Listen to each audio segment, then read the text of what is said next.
Hello guys, another escapade na naman tayo, and this time we are going to Panampangan.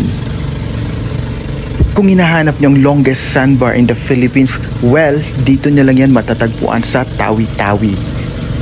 So guys, from Bungaw, it takes mga 2 to 3 hours bago natin marating yung Panampangan Island. Medyo mahaba lang biyahe pero worth it naman siya. Masasabi mo sa biyahe mo ito? Wala pa nga Wala pa tayo. Wala pa. Medyo nagkaroon na ng problema sa sinasakyan nating bangka pero all is well. Kumusta ang biyahe mo, girl? So sleepy. 12 na ako nakatulog. Ay, po yan. So ayun, finally, gumana na rin yung bangka namin at tuloy-tuloy na rin ang biyahe namin. So ayun, nakikita nyo sa banda doon may mga flags, parang may mga seaweed farming dyan na nagaganap. At saka napapansin nyo naman, no, literal na nasa dagat yung mga bahay dito. Tumisikat na yung araw pero kaya pa rin naman ng sunblock natin yung init ng araw na to. Hindi ko talaga makuha or matanggal yung amaze ko sa mga bahay na nakatayo sa gitna ng laot. Ang galing. Sila talaga yung makonsider ko na mere people or yung mga sereno at sirena ng real world. Kasi kaya nilang intindihin or kaya nilang mag-adapt sa karakteristik ng dagat. At saka instead of maging hindrance, nagawa nila ng paraan para maging primary resources nito ang dagat para sa mga daily needs nila. Diba? Ang galing. Medyo matagal talaga yung biyahe at saka wala ka talaga ibang makikita during sa trip mo kundi yung mga bahay na nakalutang sa dagat. And nag-enjoy naman ako kasi na-appreciate ko yung nature, nakikita mo yung mga flying fish, lalo na yung crystal clear na dagat.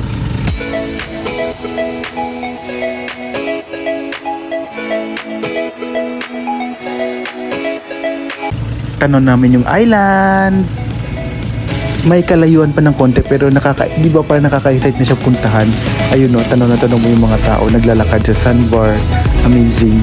Tsaka yung crystal clear water, blue black, parang blue green. Ang saya lang, ang galing.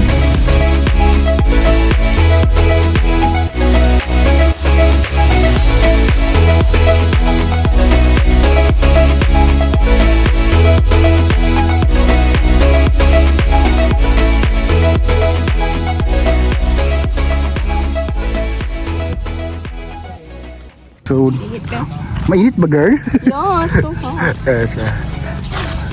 Okay. May daan na siya, oh.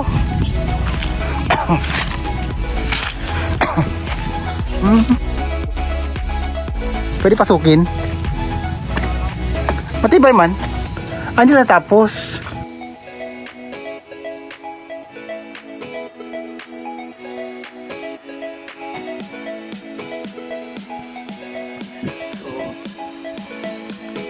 Welcome to Panampangan Island. It's our first time. So, dapat napakaroon ng reaction.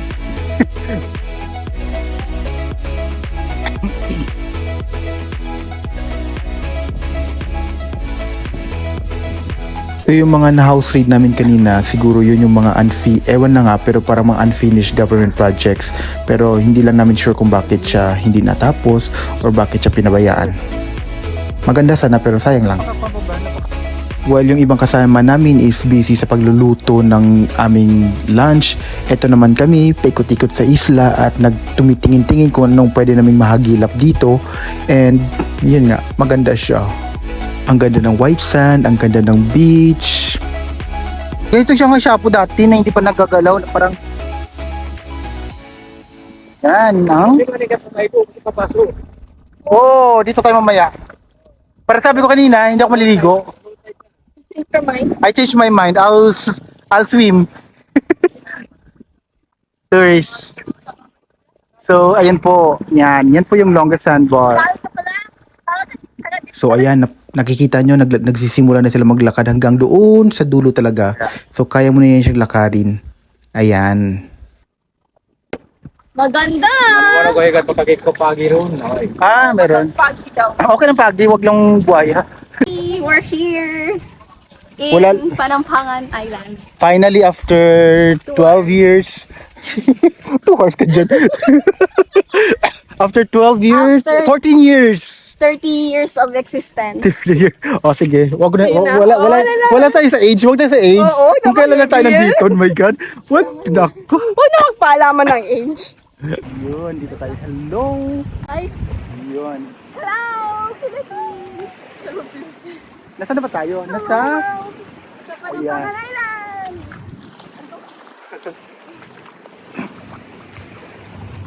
So, kumusta ang experience mo to for this travel mo? Ganda.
Kaya pa siya tinawag na longest sandbar kasi from there, doon sa pinakadulo yung puti na yon up to, ayan siya. Yun. Hanggang doon sa dulo. So, susubukan po namin puntahan ng aking magandang cousin Sobrang ganda. Sobrang. at saka yung nagmamaganda, isa pang nagmamaganda kong kaibigan. Isang extinction. Ito isang ekspedisyon na baka may matukusan kaming isla. Palibadong isla. Ba't marami ka lang ba? So, ay sorry. Sorry lang. Ayun, so yun yung mga bahay na yapat sa Tangkap. Ano daw yun? Yan.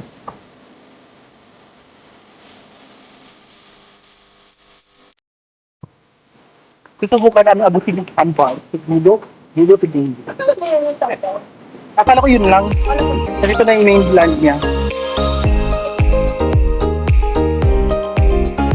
So kasama pa din yung kwan yun, yung... Ayun. Okay. Hi guys, welcome to our world. Hi vlog from guys.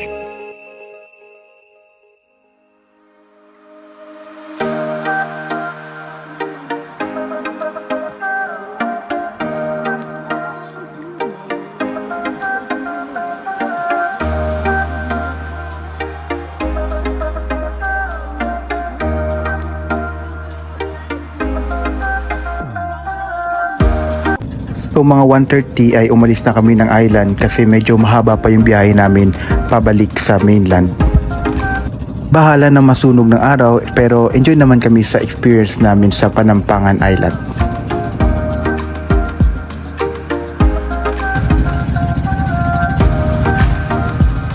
Halatang pagod pero masaya naman. Hi! Sa mga oras na nung pauwi kami, medyo malakas din yung alon pero tolerable pa naman siya.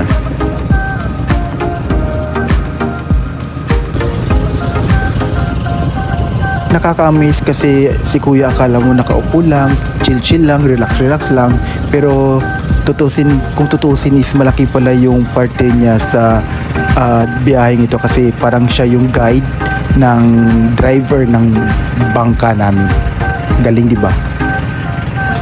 So parang siya nagbibigay ng hand signal sa driver ng bangka namin kung saan liliko, kailan liliko, Kaya kailan i-adjust yung bilis ng bangka, nakakamiss lang si kuya talaga.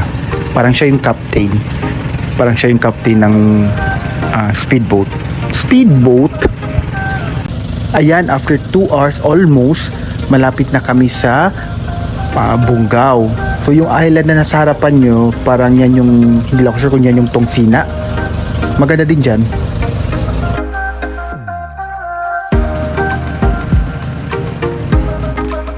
So may mga constructions na rin akong nakikita sa islang ito.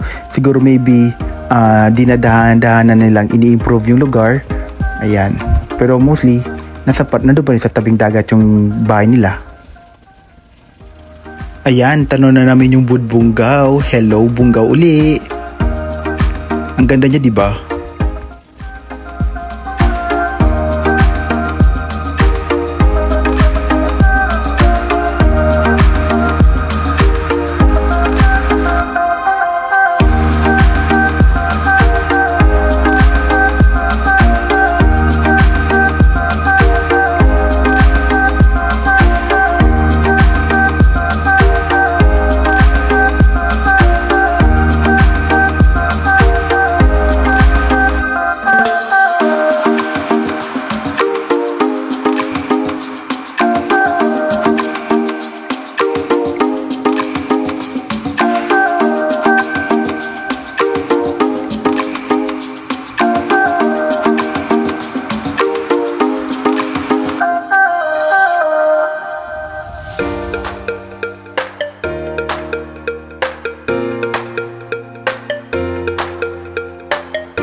Nandito na kami ngayon sa Bungaw and finally, di ba, after 2 hours and 30 minutes, nakarating na rin kami sa Bungaw. And dito na rin magtatapos ang kwento ko tungkol sa adventure namin sa Panampangan. Don't forget to like and click the subscribe button for more updates. See ya! Thank you for watching!